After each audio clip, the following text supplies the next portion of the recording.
Hi, I'm Mike Papantonio, and this is America's Lawyer. The whispers from Democrats about replacing Biden in 2024 are growing louder. And more party members are starting to realize maybe this isn't the guy for us. We'll explain what's happening. Starbucks has declared war on unions with their company, but workers are refusing to back down. We'll bring you the details. And a group of Olympic gymnasts, well, they're suing the FBI for failing to listen to their warnings and really failing to do their job when it comes to sexual abuse. All that and more, it's all coming up. Don't go anywhere. America's Lawyer starts right now.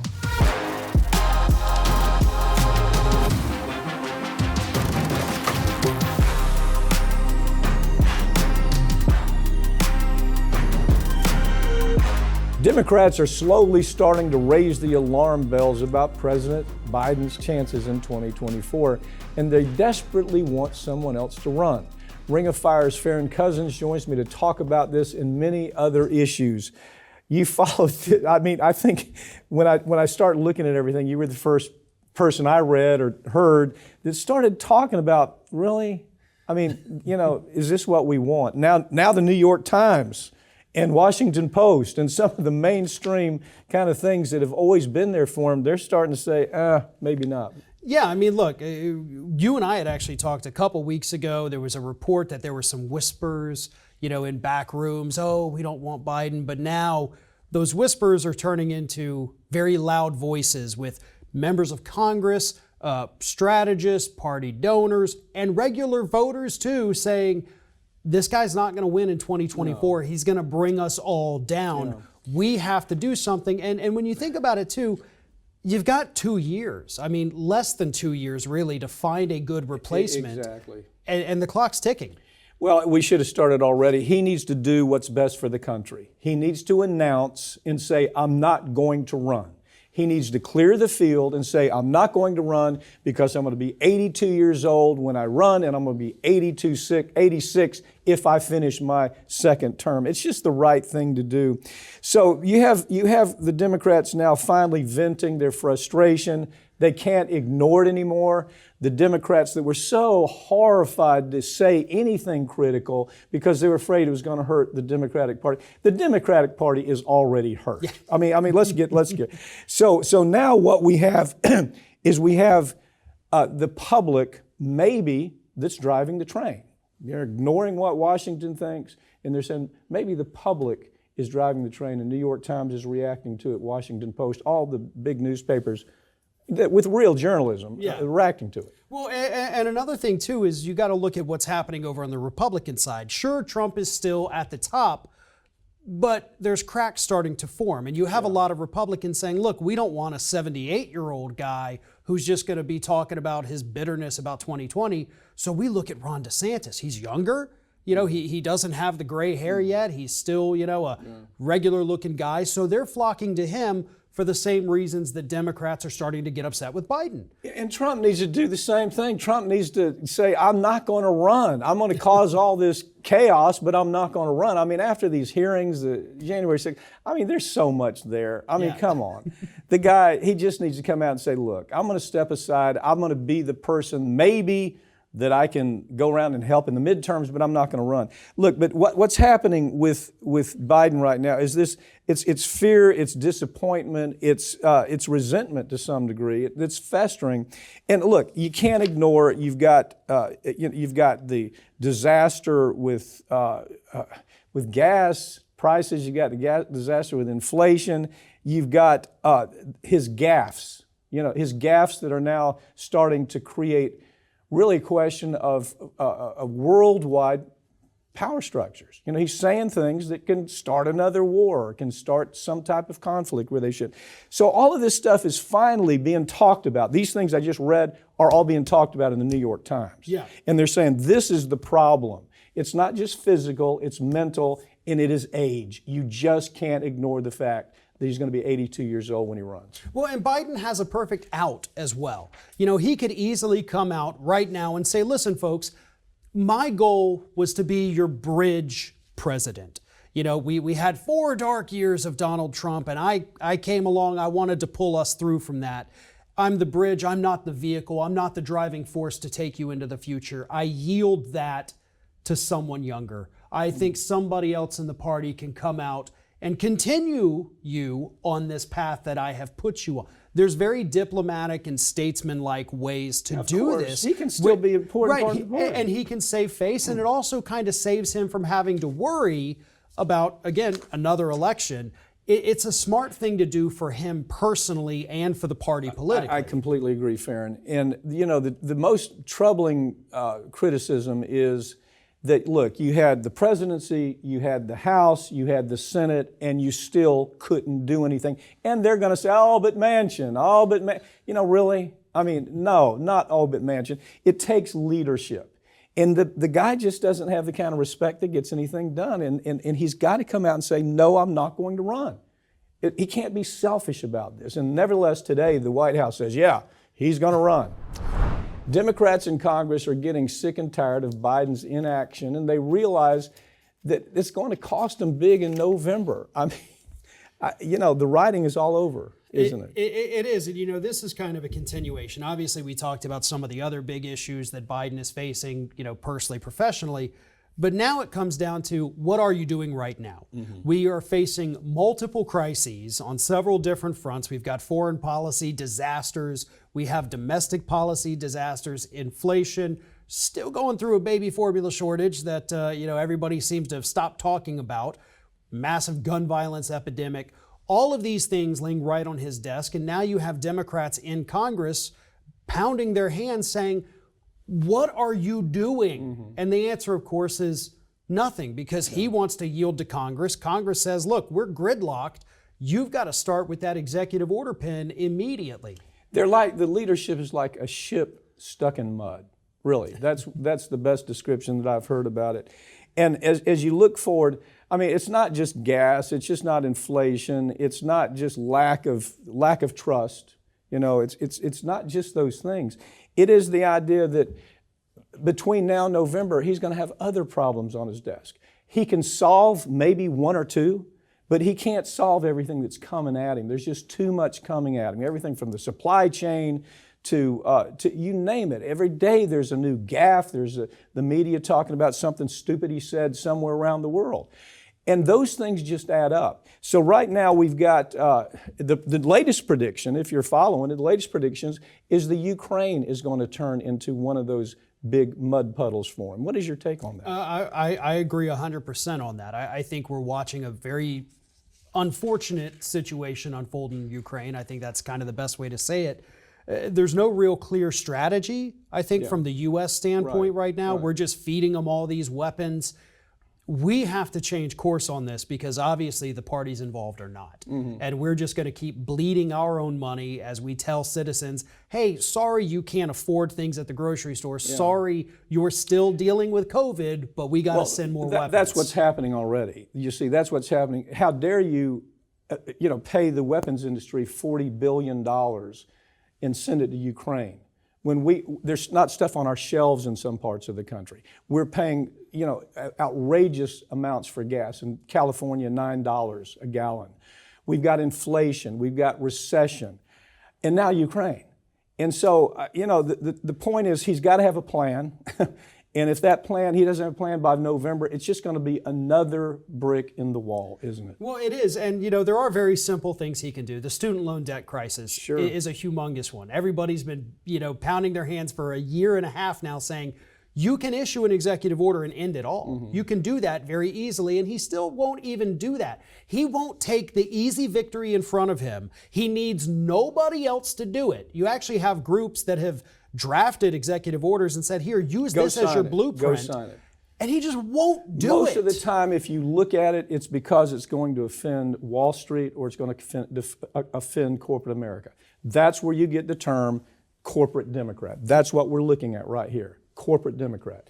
And it's, I don't know why, it's almost like a train wreck in slow motion that nobody will acknowledge. The women who were abused by Larry Nassar during their gymnast careers are suing the FBI for failing to take action that they were warned about. They were told up front, look, this is happening. They were told in 2015. They had reams of information in 2015, understand. Most of the bad, really bad stuff happened between 2017 and 2019. But in 2015, they've got witness statements, they've got victim statements, they've got doctor statements. Yeah, this is all true. The FBI did not do their job, and they were sued. The lawsuit that took place for the school shooting, they were hit for $125 million. That should happen here, shouldn't it? Oh, absolutely. And like you said, the FBI was told, and he was allowed to stay on the job while the FBI was just kind of toying around with, well, do we launch an investigation? Do we not? Do we even approach him? Do we talk to him? And all the while this was happening, the FBI's wringing their hands. This man was still, as far as we know, abusing more and more women. They allowed more victims to happen. Give me your landing on it. What was it about? How in the world does somebody, this is their only job. I mean, that's the job the FBI is supposed to take care of. And I realize there's laziness, there's just half-ass kind of thinking with every governmental agency. But we hope the FBI that we don't constantly see them screw up after screw up like we saw with 9/11, like we saw with the Marjorie Stoneman High where the shooting took place. They were warned ahead of time it was going to happen. They did nothing. At some point, what is that about? I think at this particular instance, you still have this mentality that permeates this, that, oh, these girls are making it up. These are young women. Oh, look, you've accomplished so much. What are you really complaining about? I still think you have a lot of that mentality, not just with the FBI, but throughout all the country. We've seen it a lot with people coming forward with allegations of abuse. The first reaction of half the country is, she's making it up. So a lot of that, Larry Nassar was in this big position of power with USA Gymnastics. Nobody wanted to ruffle any feathers because that's where all the Olympians were coming from. So how many young girls were molested because of it? 90 claimants conservatively that have come forward, more than 100 they think the claim. Now here's where it really gets ugly. It's not that they were lazy. They actually phonied up reports and didn't tell the truth to the Inspector General's office when the Inspector General started looking at it. They were phoning stuff up to make it look like they had done their job. They phonied up stuff to make it look like, oh, there's nothing to see here. That's the friggin' FBI. And we ought to expect more. And I was so glad when they hit him for $127 million with the high school shooting there at Marjorie Stoneman High, because they had been warned years in advance that there was a problem here. Well, and I hope that this lawsuit is successful. Right now they're suing for about $1 billion. And of course you do have those advising FBI, you need to make a settlement. You know you messed up. The evidence against you right now is absolutely overwhelming. You're not going to win if this goes to a jury trial. And you owe it to these women to resolve this quickly. And they know there's an uglier story that needs to be told, and we'll tell it right here, and hopefully the media. Maybe corporate media will actually tell that story, but I know we'll be telling it right here. Starbucks CEO Howard Schultz has declared war on unions, but employees, well, they're not backing down. I love that. I thought back. Do you remember when Hillary Clinton was going to make him Secretary of Labor? Yeah. Did I just imagine that? Nope, that was... Okay, so tell me his position. What's he doing? How outrageous has Mr. Schultz gone? Well, much like Amazon, Starbucks has had this big effort to unionize their stores across the country, and we're starting to see successes pop up all over the place. So Schultz was recently asked, are you going to sit down in good faith and negotiate with these unions, negotiate with the people to form the unions? And he flat out says, no. Yeah. No, I am not. Well, his argument is really a little ridiculous. He said, we're a family here.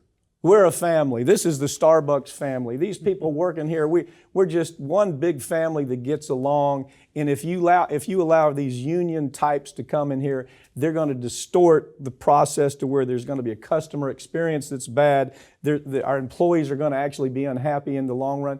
And his position is, no, we will not negotiate. Where does this go for? There's plenty of great coffee shops around the country. Right. This started up, Seattle, right? Yeah. Well, there's like 1,000 more that could do the same thing. Yeah, or you can, make it at home too if you choose. Yeah. So Starbucks is really kind of pushing the limits on what they need to do here. If there's one thing we can find, it's a cup of coffee in this country. But he also, he runs the risk of running afoul of the National Labor Relations Board, or the National Labor Relations Act, I should say, by openly stating that he is not going to negotiate in good faith. Right there, that's a violation. You know, you get a good lawyer on that, you can hit him with that pretty easily. So you have that big red flag for him. But most importantly, the workers say, we're still going to do it. You know, we have seen just the last year or two, this massive push for more unions here in the United States, something that we've talked about has been necessary for 20 years, but we haven't seen it like this in this generation. Well, this generation, you bring up something, it's kind of like the Starbucks cool. You know, it's that aura of the Starbucks cool. We're going to take our computer in there, we're going to drink latte, and we're going to just chat. It's kind of like Starbucks cool kind of feel. It's rapidly losing that Starbucks cool kind of feel. And I thought it was really important that, that his position is permanent. Permanently, we will not negotiate with unions. We'll see. Inflation is rising at an alarming rate, but the earnings report from the corporations tell us that price gouging is a major factor. Wow, how about Tyson? Let's lead off with that. It's the Tyson story, right? Again, how many Tyson stories do we have to tell over the years? The Tyson story is $500 million is what they have gouged just in the last 6 months. Yeah, that really tells the whole story. That number, that $500 million, because that is exactly what they say in their earnings report. Now, they admitted their prices had increased, you know, for them by 1.5 billion. So they admit in the earnings report, so we increased our prices by 2 billion. So you're talking about a 25% increase above what your costs were. Yeah, this isn't us making, it's right there in the report. Yeah. I mean, anybody reading the report, well, do the numbers. So they're basically admitting that, yeah, we had to raise prices on consumers because they went up, but we tacked on an additional 25% Tyson tax. Let's call it that. That's what it is. It's the Tyson tax. Okay, so people say, well, what am I going to do? Well, there's a lot of people. There's a lot of different companies. There's Cargill, there's JB's, there's Cisco, there's Hormel. You have a lot of manufacturers of meat products, right?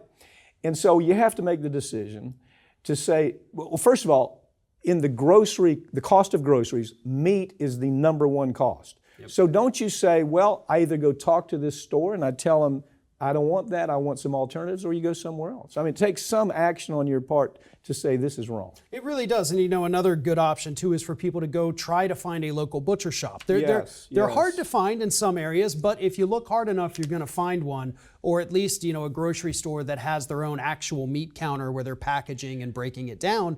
And that's a good alternative, because Tyson is telling us what so many other corporations are also telling us. We are gouging you. We're raising your prices because we can. It's always because we can. 37% just in the last quarter is what they raised it. One thing about it that I think about on this case is that so often you listen to a story like this and you go, damn it, you know, damn Tyson. Well, you got to do something about it, right? You have to say, okay, that's wrong. I'm going to go to Publix and I'm going to say to Publix, you know, I want some alternatives. I don't want to buy Tyson. And if the Publix won't do it, then you go to another chain and you say, I want to buy from you because I know, A, meat is the number one cost on a grocery list, and B, you're not doing anything to push back against Tyson. Go somewhere else. On top of that, meat is actually the number one driver of where people shop. They will go to a different grocery store if the quality of meat is better over here and buy the rest of their groceries there as well. Yeah. So you can really drive that conversation with these local grocery stores by saying, I'm not going to you because you're only offering me Tyson. I'm taking my whole grocery bill down the street to the other market. But it takes you doing something rather than just watching a segment like this and say, that's not right, and then you just go to do the same thing. Your tax dollars are being used to prop up defense contractors, and the Ukraine conflict is giving them everything they want. It is like a bonanza out there for the defense business. And you know, there's a story behind there that everybody misses. And I don't know why, because it sits right there, okay? First of all, you got a Pentagon that's got an $800 billion budget, okay? So anytime there's a conflict, whether it's Ukraine or South America or Africa, wherever, we ship out all of our missiles, for example. We might ship out, 500, 600 missiles to a certain place. And then the Pentagon goes back to the producer of that missile and says, make us 500 more. So do the math. I mean, who's making the money here? The money is the weapons industry, and that's what, that's what we're seeing with Ukraine, with $40 billion being sent there. Well, that's a really good point that I think a lot of people don't quite understand when we talk about these military budgets every single year. 700 billion 2 years ago, 740, now over 800 billion this year. We are buying all of these things every single year, but we're not necessarily the ones using them. What we do, just like you said, oh, there's a conflict over here, nobody's paying attention, take a third of our Javelin missiles. Hey, by the way, Raytheon, got a resupply, here's your money, there's money off the trade here. Yeah. And so we're basically the grocery store of the defense industry. Well, we buy the stock and then sell it. Here's what shocks everybody. When you tell them that every tax dollar that you pay to the government, one half goes to the military, and most of it goes to the defense contractors. And I mean, that's a staggering number. You pay $1 and 50 cents of that is going to go for this type of thing, buying missiles and sending them all over the world. But with a budget of $800 billion, there ought to be some, and by the way, Massachusetts, I don't know if you saw that, Massachusetts is coming up with a standard where there's a responsibility for the government to report how they're spending tax dollars. See, this is how this has happened. If you ask the average person out on the street, did you know that half of your tax dollars go to things like missiles and airplanes and Pentagon, yada, yada? No, they don't have any idea. So Massachusetts is saying we got to end that. Yeah, they want to make it completely open to where the breakdown of how your taxes in the state are spent is available publicly to everyone. And it's a great piece of legislation, something that we absolutely should have nationally. But I still think even if we had it nationally, even if we had it printed out and delivered to everybody's front step, still half the country would say, I've never seen it. Because they choose not to care about these things. You're losing your tax dollars. The National Institute of Health, right? The people that are supposed to be curing cancer and Alzheimer's and all these deadly diseases, they get $45 billion a year. Yeah. And almost half of that, I think, is spent on just the Medicaid part of Alzheimer's treatments, not even cures. We're wasting so much money enriching your Raytheons and your Boeings and Lockheed Martins. Exactly. And people are dying of things that if we actually put the $800 billion towards it, even for 1 year, we're going to start curing some things pretty darn quick. How about education? Education. How about infrastructure? How about food and shelter for people who need food? Well, like you say, how about taking that and saying, we're going to put everything we have into curing Alzheimer's disease, or we're going to put everything we can into curing whatever the disease is. But the point is, you can't do that when you're taking one half of every dollar and you know that you're sending it all over the world. They didn't even, it was unanimous with Democrats, unanimous. Yes, let's send $400 billion worth of missiles and military weapons to Ukraine. Unanimous. Nobody said, well, can we do anything else with that $40 billion? Well, and again, if we were to take the military budget and just say, you know what, for next year, for 2023, the only budget items we're going to spend money on will be the military salaries. That's it. And your housing and your benefits. The rest of the money we're going to put towards diseases, or we're going to put towards infrastructure. We're just going to do it 1 year. So for 1 year, we're not going to send weapons. We're not going to get the newest model of the fighter jet you want. You got to live with a year-old one. But right now, you got everybody ginned up. Oh, we got to come to the aid of Ukraine. My position is get the hell out. Okay, that's my position.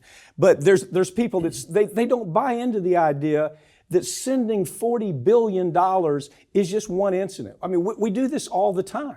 And the people who are making all the money are the defense contractors. $600 billion. $600 billion paid to defense contractors. We couldn't get $1,200 checks when we're out of work for 6 months due to COVID, and we approved $40 billion like that to send over there. President Biden has decided to make nice with Saudi Arabia. He's going to ignore the history of human rights abuses. He's going to ignore everything that he talked about when he was running for president. When he went on the rampage and he said, that Saudi Arabia, what did he call them? That they were a bunch of pariah. He called the prince there a pariah. And he says, I'm different from Trump. Vote for me because I'm different from Trump, because I know that Saudi Arabia is covered with a bunch of pariah. I mean, he was very clear. He said, I'm not going to deal with this guy. He's going to become a victim. What's changed? He wants oil. I mean, that really is so sick, but now they're willing, they're going to overlook. We know you killed Jamal Khashoggi. We know you did it. The blood is on your hands. All of our reports have said you did it. But we really need that oil. We know you're committing atrocious human rights violations in your own country. We know you're doing it to your neighbors. But we really got to have that oil because we need a win in the midterms. Because at the end of the day, that's what this is about. You know, politicians only care about the cost of things that affect us when it's an election He's being year. told to go there. Yeah. Okay, he's got a problem with oil, which everybody, I agree. Sure. But there are alternatives to going to, look, here's the vision I have of it. You got an 80-year-old man showing up in front of these murderers, these psychopaths, on bended knees, saying, hey, you know what? If you'll just help me here, I got midterms coming up. If you'll just help me here, what I'll do is I'll train all of your people in how to use all these sophisticated weapons, and I'll sell you anything you want. And in the hands of Saudi Arabia, that's pretty scary stuff, isn't it? It is, and I don't think people understand that that's actually not hyperbole either. We do bring Saudi military over here to U.S. military bases. We train them. We paid for all of this. We teach them how to use these weapons that we just sold to them. Hell, I'm handling a case where one of the folks that they sent over murdered soldiers on the base because he was directly tied to a terrorist cell. And so, but do you have that picture in your mind? An 80-year-old man on bended knees is supposed to be the president of the most powerful country in the world saying, oh, you know, please, we'll send you more weapons. How disgusting is that picture? What he needs to do is he needs to show up, not in Saudi Arabia. He needs to go to Ford. He needs to go to General Motors, and he needs to say, listen, I'm going to fully subsidize all of this, but we're going to go 100% electric. Right. And we're going to make it, I'm giving you the money to do this so that these vehicles are affordable. Not everybody can go out and buy a $100,000 electric car. Make them $15,000. Farron, that's brilliant. As a matter of fact, that's what was done with the Volkswagen in Germany. Yeah. It was government's got to produce it, we got to stand behind it, and the Volkswagen emerged. You know, the same thing can happen here. I mean, it's kind of like when John F. Kennedy said, we're going to be on the moon. We're going to put everything on being on the moon. It happened. This guy could do the same thing, but he doesn't have any leadership ability. He doesn't even have people advising him. Instead, they're telling this 80-year-old guy, hey, you know, why don't you just go over there and grovel? Because that's what it's going to look like. The Supreme Court issued a ruling on Monday that'll make it almost impossible to sue federal agents. Wow. Tell me about this case. This is a very bizarre case, and it's one that basically undoes a ruling from 1971 because the Supreme Court precedent isn't a thing anymore.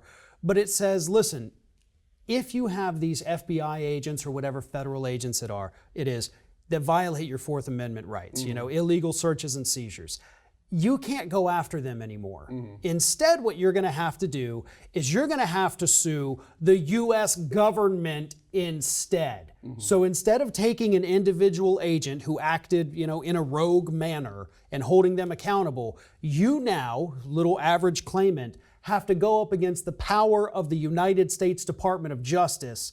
And I think we both know how that's going to end for the person trying to file a lawsuit here. You, as the average person, are not going to beat the whole DOJ. That's what they do. Yeah, they can, and it screws you out of your rights. Well, they can put limitless money up against you. They can make it impossible for you to even show up in court. They can handle it all kinds of ways to where they put so much pressure on you that you just say, look, you know, maybe it's not worth it. And that's what this ruling does. It really does. And what it also does is it gives the green lights for any of these federal agents who maybe think like, I don't want to waste time on trying to get a warrant. I know now that I can't really be held liable for this.